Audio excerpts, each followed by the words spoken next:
Boa noite, igreja. Que a graça e a paz sejam sobre todos nós, amém? Glória a Deus. Aleluia.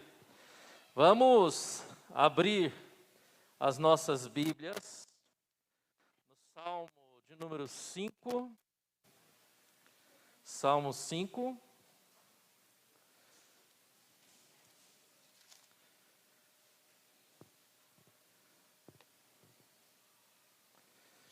Assim está escrito: dá ouvido, Senhor,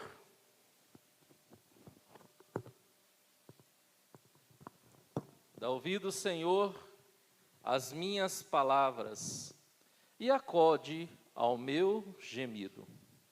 Escuta, Rei meu e Deus meu, a minha voz que clama, pois a ti é que imploro. De manhã, Senhor, ouves a minha voz, de manhã te apresento a minha oração e fico esperando. Pois tu não és Deus que se agrade com a iniquidade, e contigo não subsiste o mal. Os arrogantes não permanecerão à tua vista. Aborreces a todos os que praticam a iniquidade. Tu destróis o que proferem mentira. O Senhor abomina ao sanguinário e ao fraudulento. Porém, eu, pela riqueza da tua misericórdia, entrarei na tua casa e me prostrarei diante do teu santo templo. Senhor, guia-me na tua justiça, por causa dos meus adversários. Endireita diante de mim os teus caminhos, pois não tem eles sinceridade nos seus lábios, e o seu íntimo é todo crimes. A sua garganta é sepulcro aberto, e com a língua lisonjeiam. Declara os culpados, ó Deus, caiam por seus próprios planos, rejeita-os por causa das muitas transgressões, por se rebelaram contra ti. Mas regozijam-se todos os que confiam em ti. Folguem de júbilo para sempre, porque tu os defendes.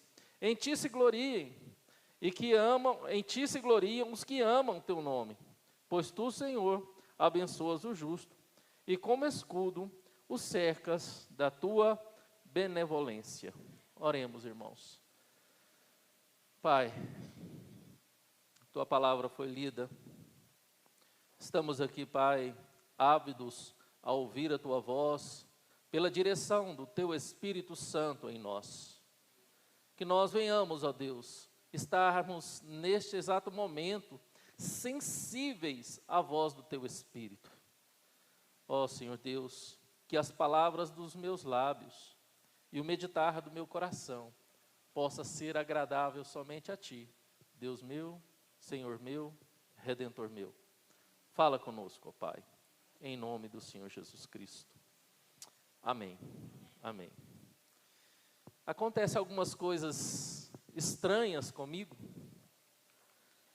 Quando estou fazendo um sermão e de repente eu penso assim, Deus, eu queria uma ilustração, né? Pastor tem essa questão, né, pastor Berlandi? Geralmente nós estamos fazendo um sermão, a gente fala assim, eu queria uma ilustração, né? E interessante que eu me lembrei de dois vídeos bem antigos. Isso era em meados de 2008, 2007. Dois vídeos, um que era um rapaz que foi doar sangue, e aí na hora chegou uma repórter, né, um vídeo bem conhecido, antigo, mas bem conhecido, até hoje roda na internet. E a repórter pediu para ele falar alguma coisa para as pessoas que estavam assistindo aquela reportagem em casa, né? E ele foi falar que ia doar sangue, que é bom doar sangue, e não dói nada. E quando ele falou que não dói nada, a mulher começou a enfiar a agulha na veia dele, né? Aí ele fez uma careta e falou para a repórter, espera um pouquinho, né? E soltou um palavrão, né? E isso virou um meme, né? Mas nessa mesma época, lembro-me de uma situação, e foi real, de bandidos que invadiram uma cidadezinha no interior de Minas, e nessa noite só tinha um policial de plantão na delegacia. Lembrei muito de Santa Rosa da Serra, a cidade lá do pai da Cássia. Só fica um policial numa delegacia pequena. E nesse dia, bandidos armados, caminhonete, fuzil AR-15, submetralhadora, cercou a cidade toda e que ia explodir lá o tal do banco. E naquele momento, ele liga para o Copom, mostra direitinho, ele ligando lá no rádio, pedindo reforço. Aí o pessoal, não, nós vamos mandar reforço para você, falou numa cidade perto lá, mas você tem que ir lá. Aí ele na mesma hora, Copom, você está doido? Eu com 32, você quer que eu vou enfrentar bandido com um fuzil, com submetralhadora? Você acha que a minha vida é videogame? Que eu tenho 10 vidas? Vai você, Copom, vai lá você. Né? E aí, isso me traz uma realidade que, infelizmente, para muitas pessoas, a vida não passa de um jogo, ou a vida não passa apenas de um filme, onde as coisas têm que ser sempre boas, tem que ser maravilhosas. A vida tem que ser um parque de diversões. E a gente escuta isso através da teologia do coaching, que é aquela teologia positiva, da confissão positiva que veio de uma forma mascarada, né? Quando eu falo de uma nova máscara, de uma nova vestimenta para heresias que existiam antigamente, estão voltando forte hoje, né? Eu lembro daquele livro do reverendo Samuel Vieira, que nós estudamos no seminário, O Império Gnóstico Contra-Ataque. Eu até queria arranjar esse livro para os jovens, para a gente meditar um pouco, mas está esgotado na editora. E aí eu penso, irmãos, porque a vida não é videogame, de fato, como esse policial falou. A vida não é um parque de diversões. A vida é dura. A gente aprende desde cedo que a vida é dura.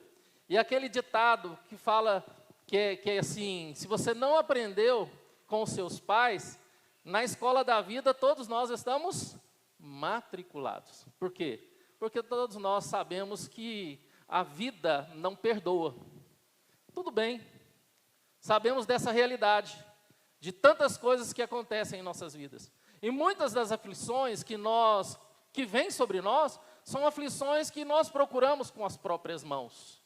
Ou são aflições que nós não tivemos sabedoria, ou não esperamos em Deus, para que Deus nos direcionasse nas decisões que iremos tomar. E quantas situações ruins, aflitivas, nós tivemos que enfrentar, tivemos que saborear o gosto amargo das aflições, por questões assim, irmãos. Ansiedade, esse coração ansioso que não sabe esperar, é muito difícil.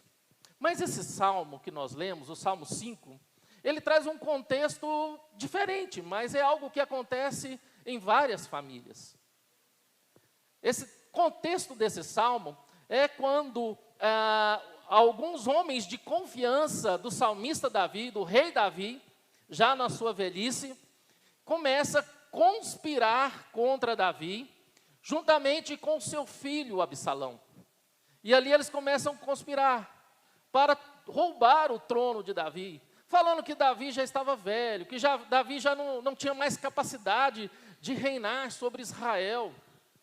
E ali esses homens de confiança, que eram amigos de Davi, lutaram com Davi, tiveram uma vida de compartilhar, de comunhão com Davi, agora usa o próprio filho e corrompe o coração do próprio filho para destronar o pai. E isso acontece depois de um certo tempo, quando eles vão trabalhando nos bastidores para tirar o pai do trono. E chega numa situação que Davi tem que sair fugido de Jerusalém. Ele sai fugido de Jerusalém. E aqui nessa fuga dele, ele entra em aflição, muita aflição, por saber que ele estava sendo traído por amigos de confiança, que ele considerava irmãos, e traído pelo próprio filho. E não basta apenas essa questão de traição, mas mentiras e mais mentiras, revoltas e mais revoltas, colocaram de fato praticamente todo Israel contra Davi. E aí, Davi faz essa oração. Davi faz essa oração. E essa oração de Davi nos traz algumas lições preciosas de como devemos orar, como deve ser a nossa oração em momentos de aflição. Será que nós sabemos orar? Porque o que a gente percebe em muitas pessoas é que, não, quando você estiver aflito, você tem que orar com poder, ou você tem que impor a palavra, impor sobre Deus. Quando a gente vai para o livro de Jó, nós vemos ali a aflição de Jó e os amigos de Jó, trazendo palavras a Jó. E Deus, depois de um certo tempo da discussão entre Jó e seus amigos, Deus repreende os amigos de Jó. Porque eles falam daquilo que eles não conheciam. Daquilo que eles não conheciam. E Deus se revela a Jó. Revela o seu amor e atende Jó e tira Jó da sua aflição. E nós sabemos como termina a aflição de Jó. Pois é, meus irmãos. Quando Davi estava passando por essa aflição, ele orou a Deus, o Salmo 5. E os 3 primeiros versos traz para nós 3 lições preciosas de como agir, qual atitude nós devemos ter em meio às aflições da vida. Quais são as atitudes que devemos ter? A primeira atitude de Davi, nós vemos logo no verso 1. Dá ouvido, Senhor, às minhas palavras e acode o meu gemido. A primeira atitude de Davi é que devemos clamar por socorro em nossas aflições. Devemos sempre clamar por socorro. Deus está sempre pronto a ouvir o nosso pedido de socorro. A Bíblia diz que Deus não é surdo para que não venha ouvir. Deus não é surdo. O nosso Deus ouve, o nosso Deus atende. O nosso Deus é um Deus vivo, irmãos. É um Deus vivo. E interessante que o Dicionário Internacional de Teologia, trabalhando esse texto, ele fala que esse grito de clamor, esse grito de Davi para que Deus ouvisse, expressa claramente gritos de dor. Gritos de dor. E se você perceber, mais para frente, ele fala que de manhã, Senhor, ouves a minha voz, de manhã apresento o quê? A oração. Todo o povo hebreu apresentava diante de Deus com ofertas, com sacrifícios diante de Deus. Mas aqui fala que Davi apresentava diante de Deus todas as manhãs. E com certeza, todas as manhãs, ele clamava a Deus com seu grito de dor, de desespero, mostrando, Senhor, eu não consigo, Senhor, eu não posso, isso está além da minha capacidade, isso está além das minhas forças, o meu filho me traiu, a nação está revoltada, meus amigos me traíram, estou aflito, eu não sei como sair dessa situação. O mesmo termo de aflição usado aqui no hebraico é o mesmo termo usado naquele texto onde Davi chega a Ziglag e ali os midianitas entraram e saquearam Ziglag, pegaram as mulheres e as crianças e deixaram os homens feridos e os velhos lá. E chega Davi de guerra com seus homens, cansado, e vê a situação que os inimigos deixaram aquela cidade, e Davi chora copiosamente, entristece. Ele tem uma aflição muito dolorida no coração, que ele chora diante de Deus e pergunta, Deus, o que eu devo fazer? Eu vou atrás. Deus, o que eu devo fazer? Eu devo ficar quieto. E Deus fala para ele, vai atrás e resgata as mulheres e as crianças, e Davi vai, e ouve a voz de Deus, e tem vitória, e traz de volta o motivo da dor daquele povo, da angústia daquele povo, que eram as mulheres e as crianças que foram levados cativos pelos inimigos.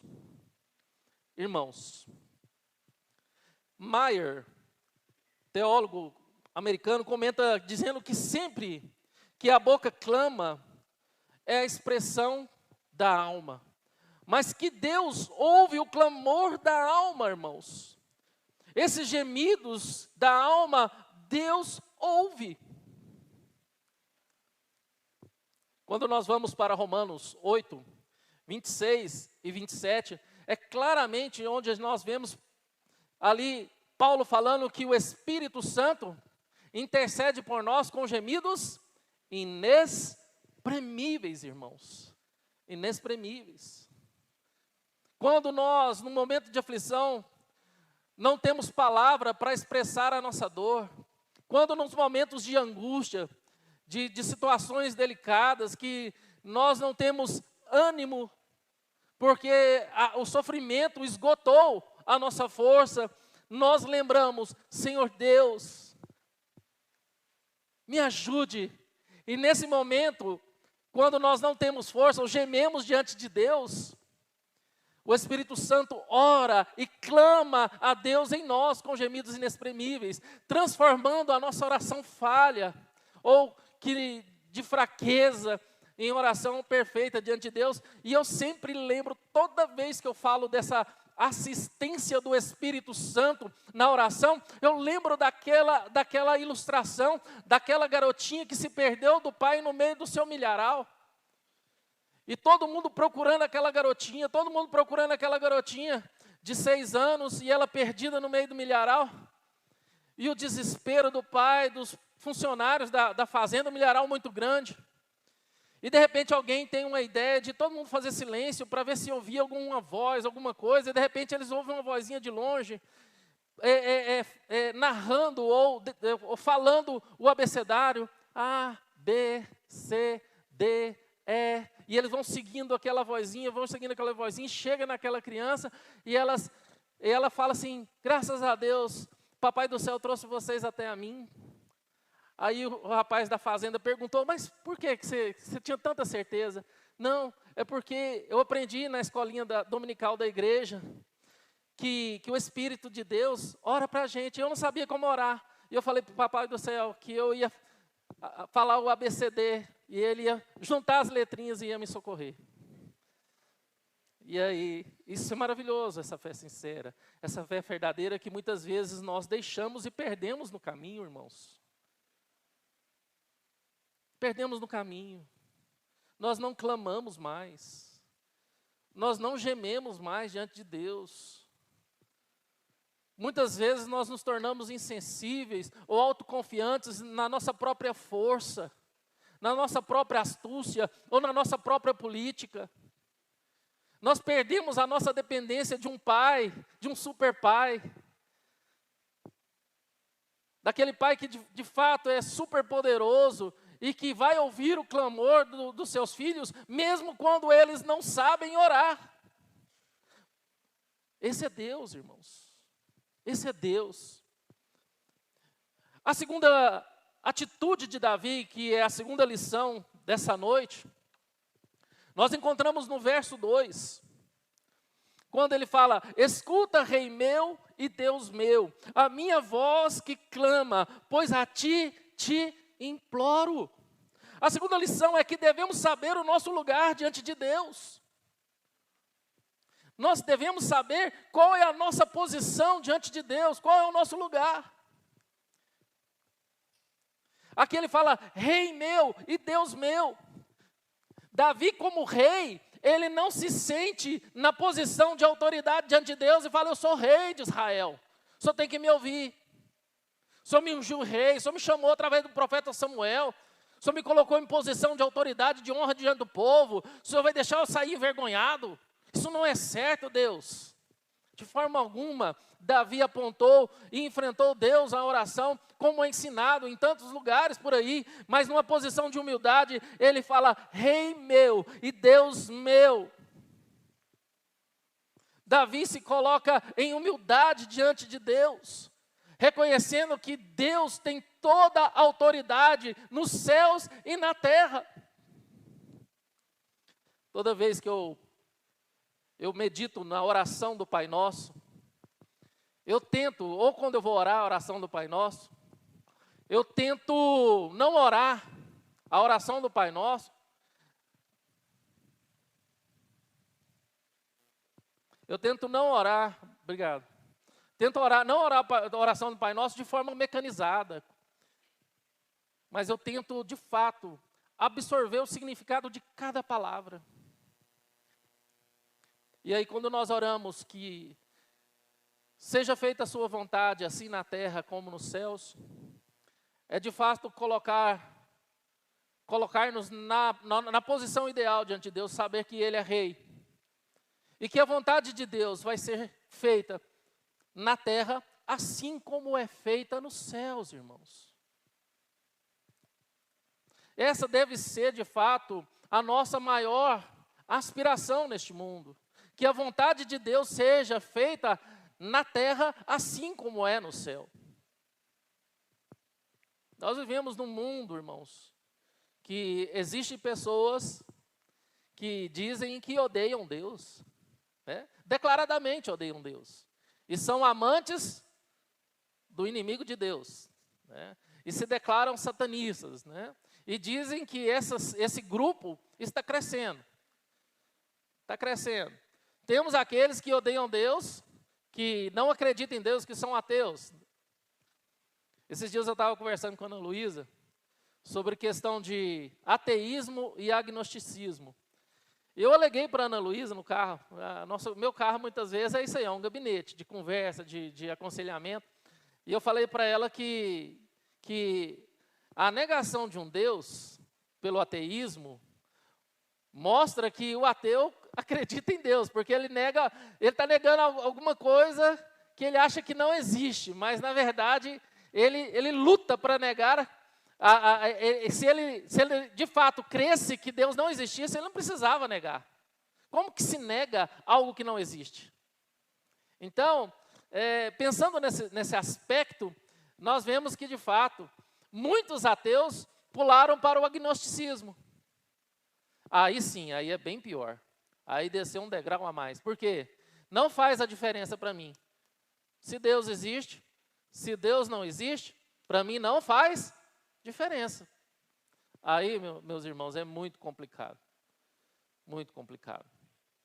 E quando nós olhamos esse texto, claramente nós percebemos que a ação de Deus, esperada por Davi, esse Deus que é todo-poderoso, Rei dos reis, Senhor dos senhores,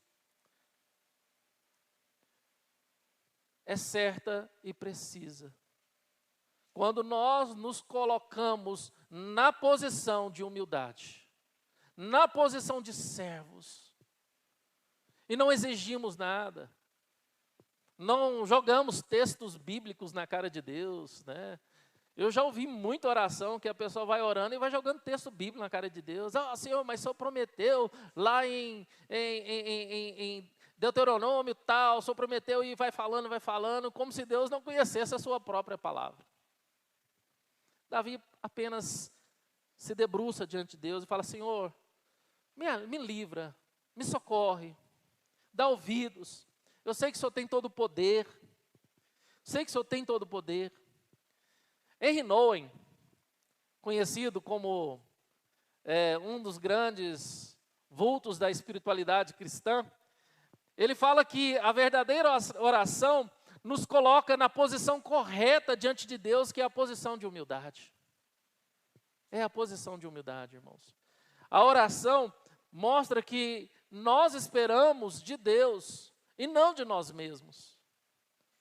E eu sei, irmãos, que para muitos cristãos, o quanto se perdeu o valor da oração, o quanto o momento de oração se tornou tão difícil.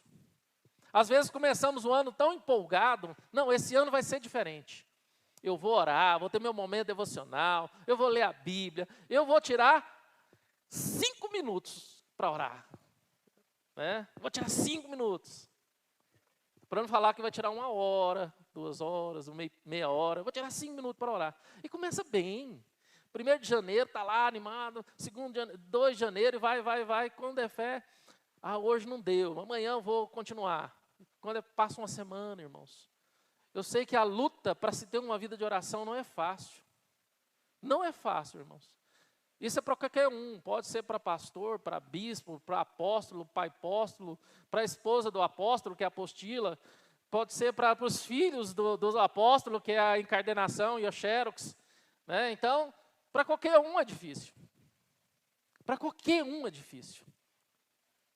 Mas precisamos, irmãos, nos colocar diante de Deus em oração, mostrando de fato a nossa posição de humildade, de depender de um Pai que pode ouvir e pode atender no tempo dele e nos tirar da aflição.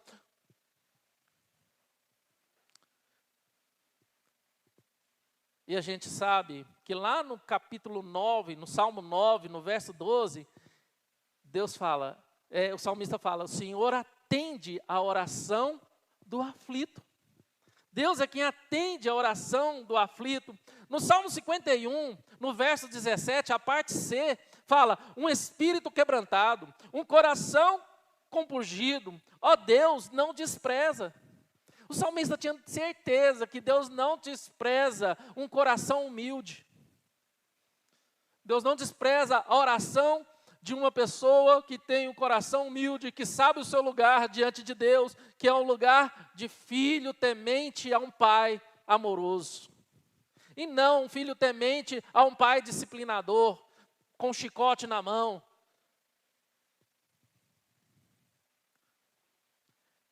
E a terceira e última atitude de Davi nesse salmo nos traz uma terceira e última lição, que está no verso 3, irmãos. Olha o verso 3 aí. Sabei, porém, que o Senhor distingue para si o piedoso. O Senhor me ouve quando eu clamo por Ele. A terceira lição que nós podemos tirar desse salmo, a terceira lição que nós podemos tirar dessa oração de Davi, é que devemos esperar pela atuação de Deus. Devemos sossegar o nosso coração ansioso e esperar em Deus. Há um momento certo de Deus para responder à sua oração, para livrar. Olha o quanto Jó teve que esperar, olha o quanto Jó sofreu, mas Deus o respondeu. Irmãos, depois de abrir o coração a Deus, Davi diz, eu aguardo. Eu aguardo. Quantos de nós, irmãos, quantos de nós fazemos o que temos que fazer, com todas as nossas forças, né? O que tiver que fazer, faça conforme as suas forças. Quantos de nós fazemos o que temos que fazer conforme as nossas forças e aguardamos em Deus a resposta daquilo que precisamos ou daquilo que pedimos a Deus, clamamos a Deus em momento de aflição? Eu já falei isso várias vezes aqui, irmãos, mas eu gosto de repetir porque sempre na igreja tem visitante, né, que nunca ouviu. Então, posso atingir o visitante que aqui está, alguém que nunca ouviu. Eu sempre fiz das tripas, né, assim que fala, né, das tripas ao coração, quando a Cássia teve câncer. De 2002 a 2013. Tudo que eu tive que fazer, eu fiz, correndo, rápido. A Unimed negava alguma coisa, eu ia aí. Gente, eu fazia de tudo, para que tudo aquilo que os médicos pedissem para o tratamento deles fosse da forma mais rápida possível. Porque o câncer, a gente sabe que uma célula cancerígena, ela dobra de tamanho, o tumor cresce rapidinho, e assim...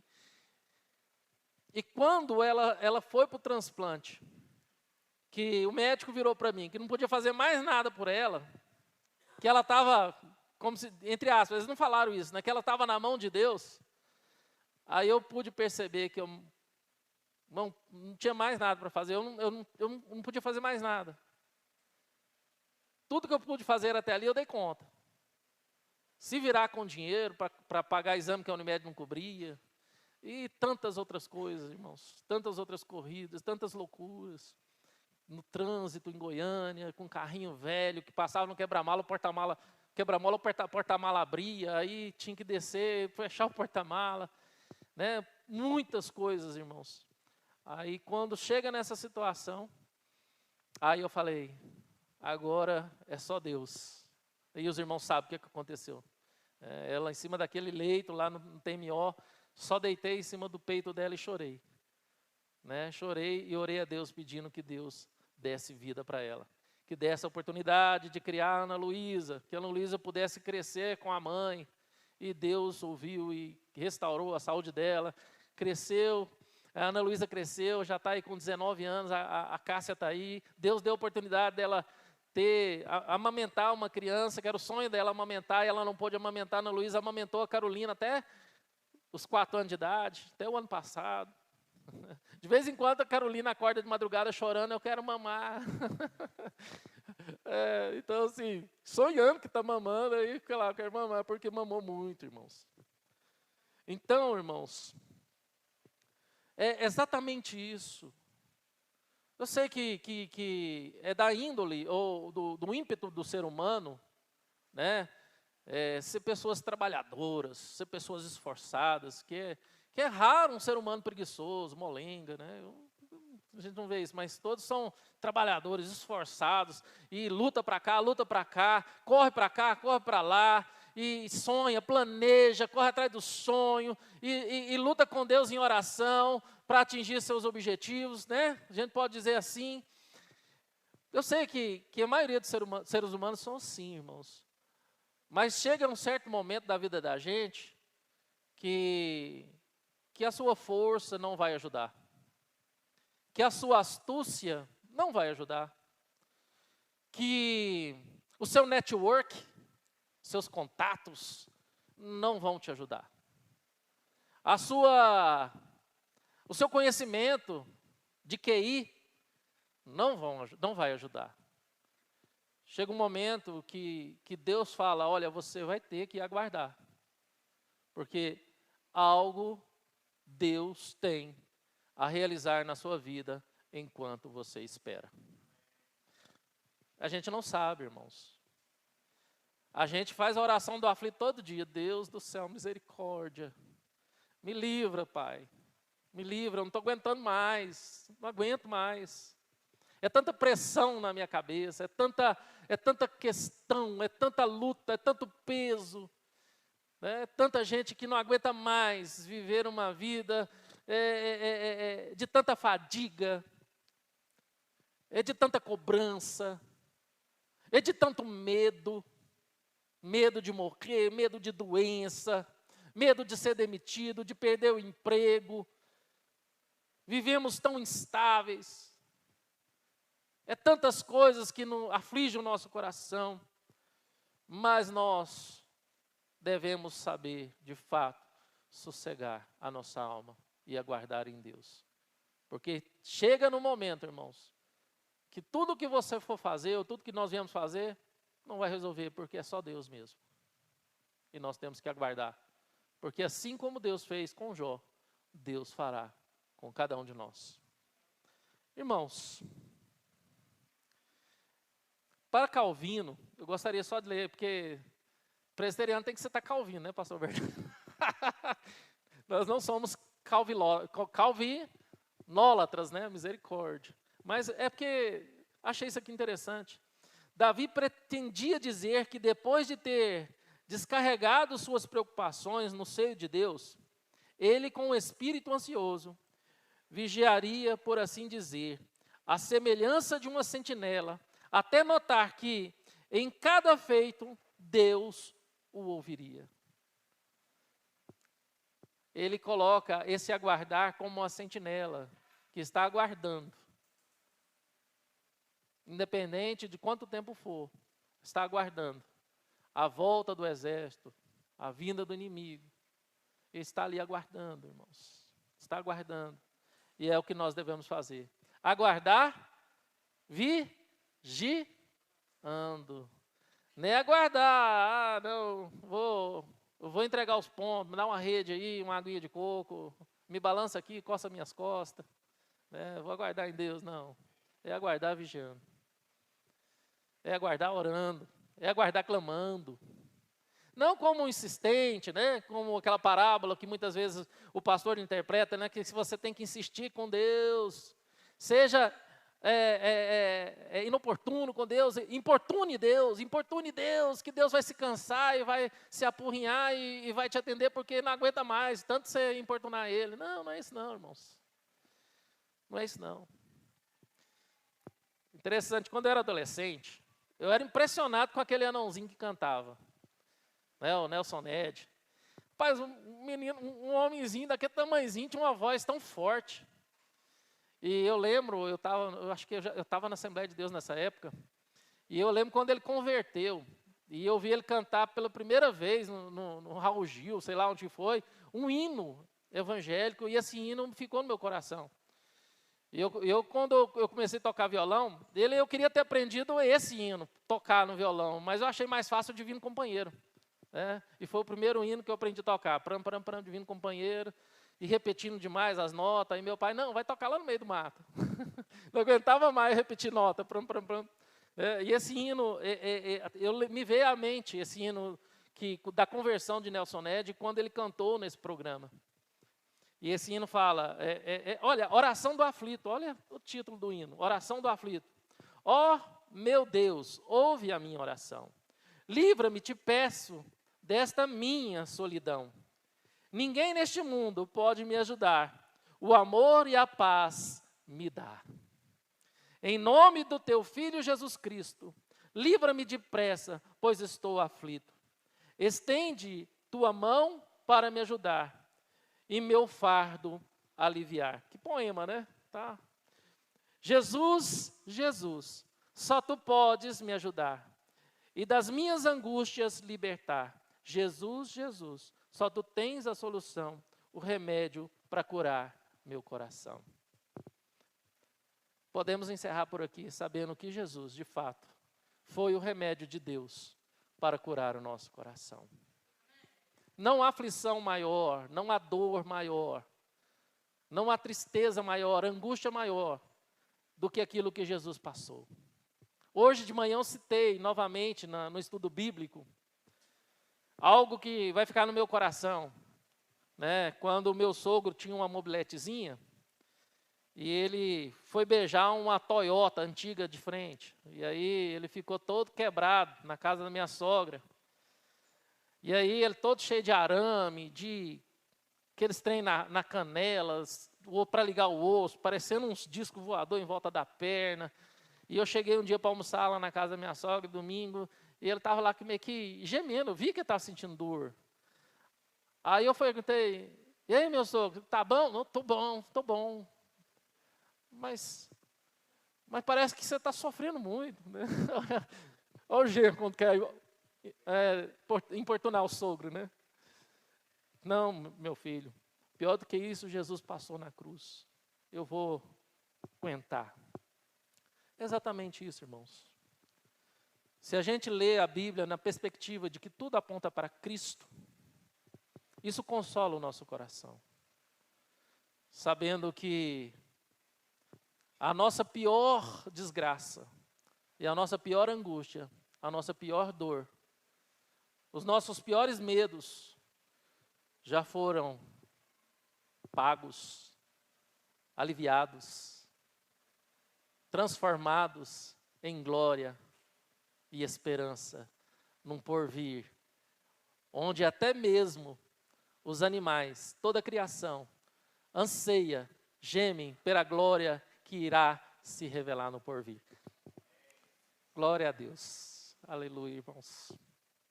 Quando a gente olha para tudo isso que está acontecendo no mundo, e muita gente está cansado de pandemia, cansado de vírus, cansado de tomar vacina. Eu vi uma foto esses dias para trás, parece que estava vendendo uma camisa que vem com a janelinha aqui, né? Que abre a janelinha e já está o lugar para tomar vacina, né? E todo mundo já está cansado de tanta coisa, irmãos. Quando a gente... eu não sei se é verdade, pode ser apenas um meme, né? Mas eu quase fui tentado comprar uma camisa com a janelinha no braço. Mas, irmãos, quando a gente olha tanta coisa, a gente não vê esperança, talvez a gente não vê uma luz no fim do túnel, e quando a gente olha para promessas bíblicas, isso traz uma paz tão grande no coração da gente, né? E saber que tudo isso vai acabar, tudo isso vai acabar, tudo vai acabar. E nós vamos viver num mundo restaurado, num corpo glorificado, onde não mais haverá choro, dor, só alegria e paz. Oh, glória, aleluia, glória a Deus, amém. Então, irmãos, eu te convido a fechar os seus olhos, a baixar sua cabeça, e vamos agradecer a esse Deus que nos atendeu em nossas aflições, piores aflições, e que tudo o que nós viermos a passar ou estamos passando, não se compara àquilo que Jesus já conquistou, está reservado para nós no porvir. Senhor Deus, muito obrigado.